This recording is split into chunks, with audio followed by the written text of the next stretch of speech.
60 থেকে 70 জন রোগী ভর্তি করা গেছে, এর বেশি আসলে নেওয়া সম্ভব না, ঢাকা মেডিকেলে নিয়ে যাবার জন্য বারবার বলা হয়েছিল।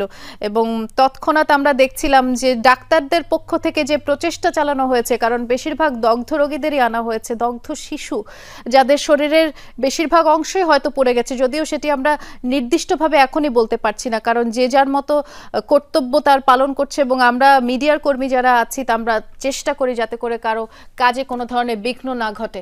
আমরা একটু আবারও যাব ঘটনাস্থলে, আমাদের সহকর্মী শাকিল হাসান আছেন, তিনি আমাদেরকে ঘটনাস্থলের চিত্র জানাতে পারবেন। শাকিল, উদ্ধার তৎপরতা এখন কোন পর্যায়ে আছে, অর্থাৎ বিমানটির যে ধ্বংসাবশেষ পুরোপুরি সরানো গেছে কিনা আমরা আসলে জানতে চাচ্ছি, সেখানে আর কেউ আটকা পড়ে আছে কিনা, কিংবা যেটি আসলে কারোরই কাম্য নয়, নিহত কেউ আছে কিনা?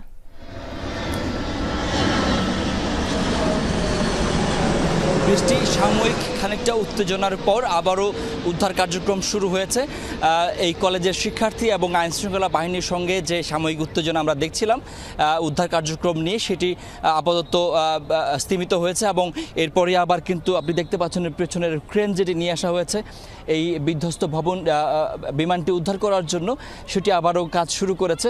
এবং সামনে ফায়ার সার্ভিস সহ সেনাবাহিনীর উদ্ধারকারী দল তারা কাজ করছেন। এবং এই ভিতরে যে অবস্থাটি আমি এর আগের খবরে বলেছিলাম যে আমি কিন্তু ওখানে প্রায় ঘন্টা দুয়ের মতো পুরো যে বিধ্বস্ত ভবনটি এবং বিধ্বস্ত বিমানটি পুরোপুরি আমি পুরো জায়গাটি দেখে এসেছি। এবং সেটি এক ভয়ানক অবস্থা ওখানকার। এবং এটি ছিল একটি ক্লাসরুম, এবং এখানে কিন্তু যে দোতলা ভবনটি দেখা যাচ্ছে উত্তর দক্ষিণে লম্বালম্বি, এই পুরো ভবনেই ক্লাসরুম ছিল নিচতলায় এবং দোতলায়।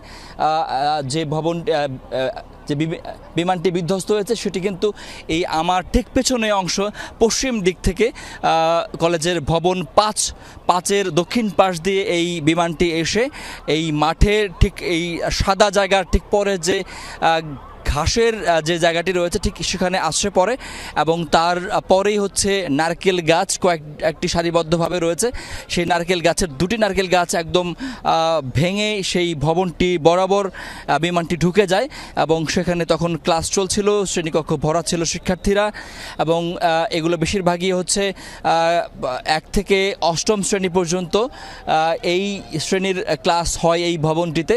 এবং যে শ্রেণীকক্ষে বিমানটি আঘাত হেনেছে সেটা ছিল ক্লাস 3, 4 এবং দোতলায় ছিল 7, 8-এর ক্লাসরুম। এখন পর্যন্ত আমরা প্রত্যক্ষদর্শীদের কাছ থেকে এমন তথ্যই পেয়েছি। এবং ঠিক ওই সময়টিতে ক্লাস চলছিল এবং ক্লাসের শিক্ষার্থীরা ছিলেন, শিক্ষক ছিলেন।